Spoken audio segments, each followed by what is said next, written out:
Hello student,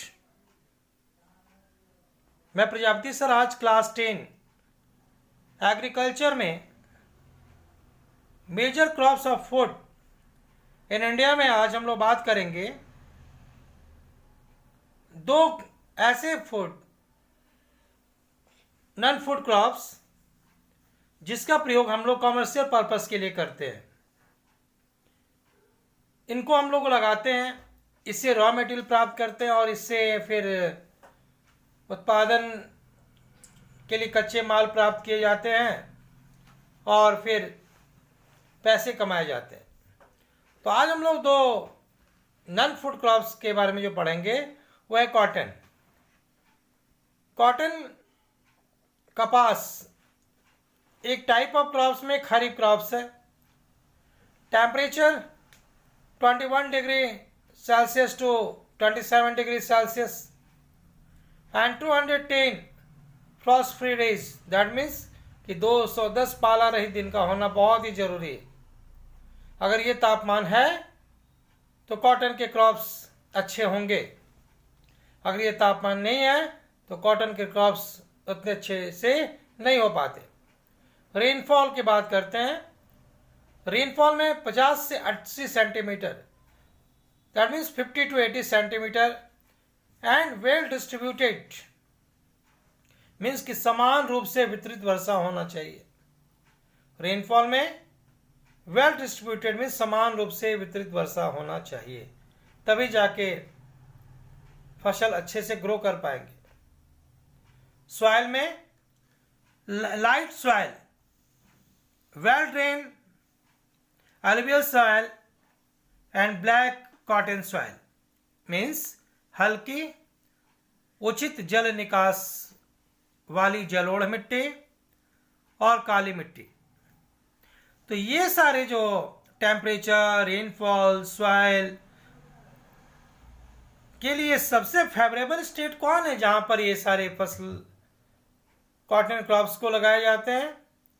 तो उसमें सबसे पहला राज्य है गुजरात, इसके बाद राज्य आता है महाराष्ट्र, फिर है पंजाब, मध्य प्रदेश और तमिलनाडु।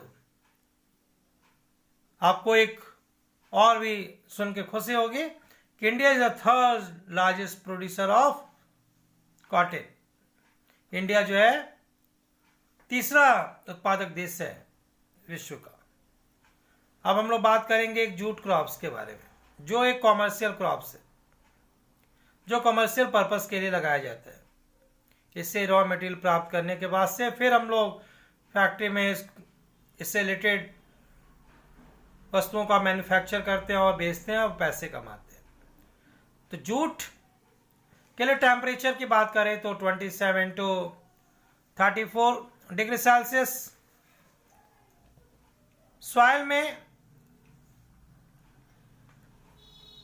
से पहले हम लोग रेनफॉल की बात करते हैं। रेनफॉल 170 से 200 सेंटीमीटर, बरसात में 170 से 200 सेंटीमीटर पानी का होना जरूरी है।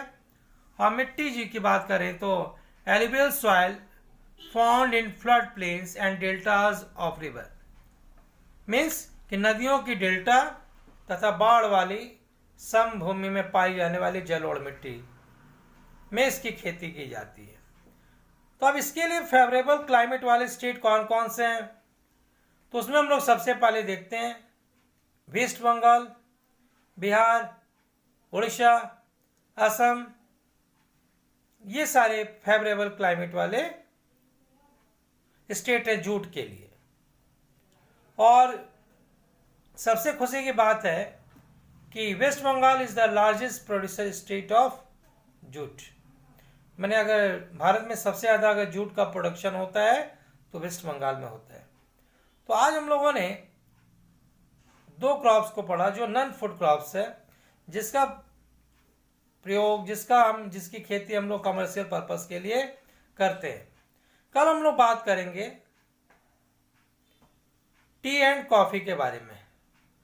देखिए लॉकडाउन का पीरियड है, इंपॉर्टेंट वीडियोस को मैं यूट्यूब पर बना के भेज रहा हूँ, लेकिन पॉसिबिलिटी नहीं है कि लाइन बाय लाइन टॉपिक्स को ऑनलाइन के थ्रू क्लियर कराया जाए।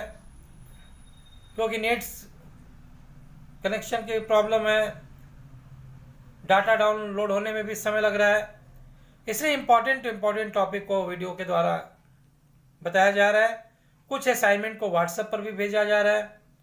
आप लोग लाइन बाय लाइन इस चैप्टर को पढ़ें, अपने डाउट को एक जगह इकट्ठा करें और व्हाट्सएप के थ्रू, और लॉकडाउन के बाद जब स्कूल खुले तो अपने प्रॉब्लम को पूछेंगे, क्योंकि बोर्ड में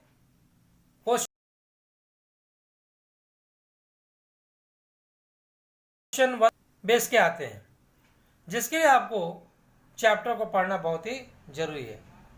आज के लिए इतना ही। Thank you. Have a nice day.